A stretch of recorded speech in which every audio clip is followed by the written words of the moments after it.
안녕하세요. 청년일교구 목사 최현일입니다. 오늘부터는 셀 모임을 시작하면서 짧은 기독교 교리에 대한 영상을 한번 시청한 후에 셀별로 나눔을 진행해 보려고 합니다. 자, 지금부터 시작해 볼까요? 자, 먼저 모임을 진행하기에 앞서 우리 모임을 진행할 때에 몇 가지 지켜주세요. 나눔 질문은 돌아가면서 나눠주시고요. 나눔 시 한 명의 서기를 정해서 기록해주세요. 한 주간의 근황이나 또 기도 제목도 함께 나눠보고요.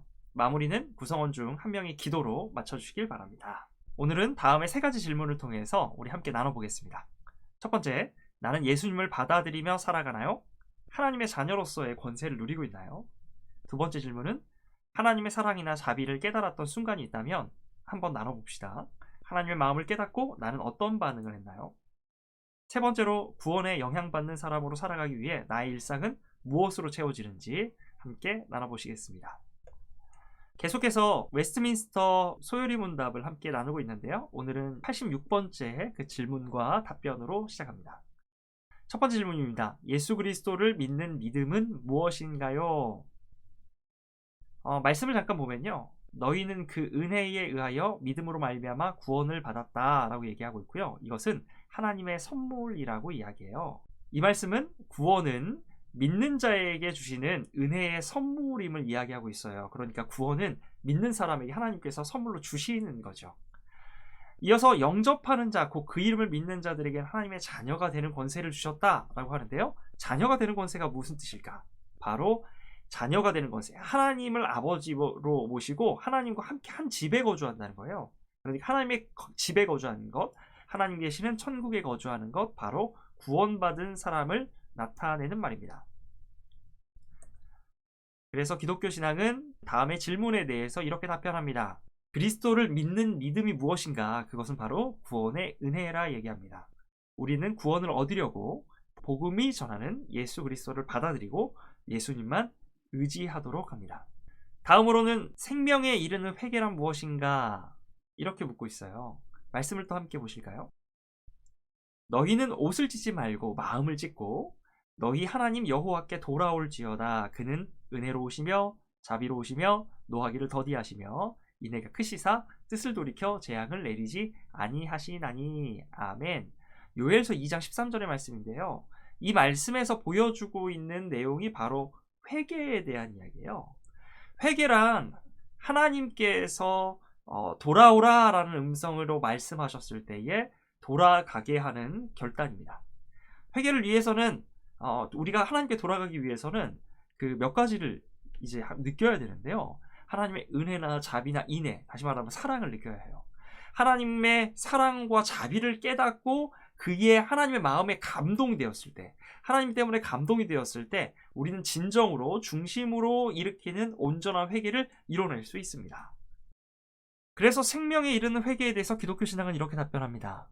생명에 이르는 회개는 구원의 은혜입니다.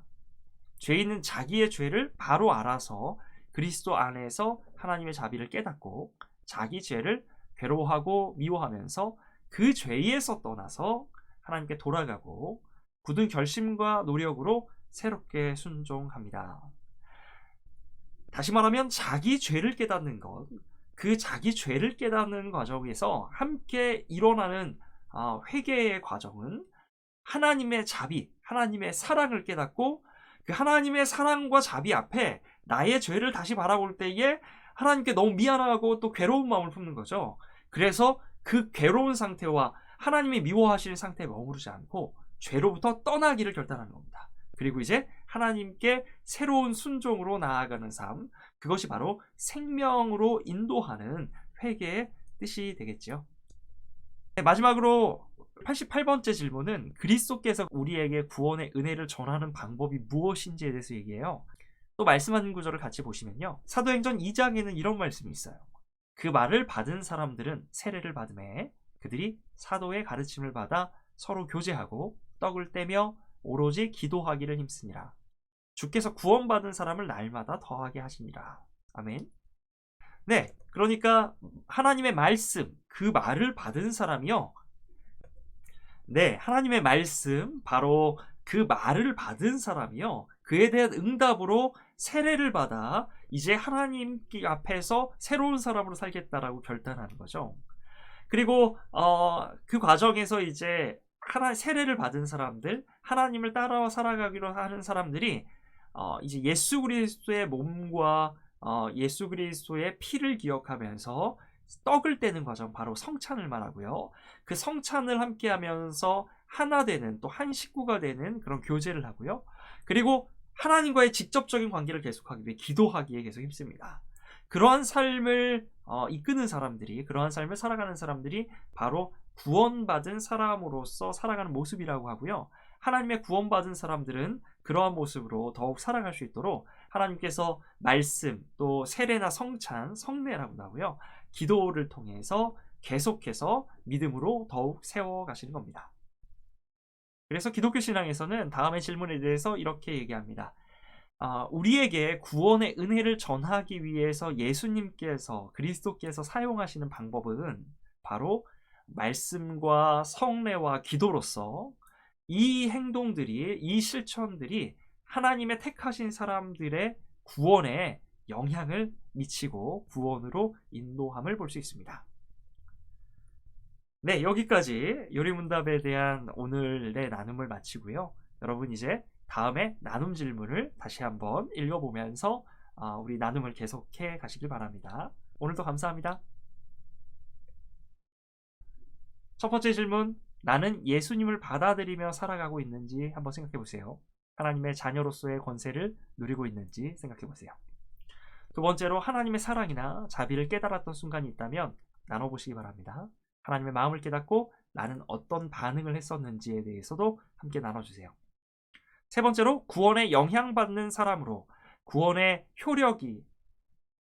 세 번째로 구원에 영향받는 사람으로 살아가기 위해 나의 일상을 무엇으로 채우고 있는지, 또 무엇으로 채울 수 있을지에 대해서 함께 나눠보시면 좋겠습니다.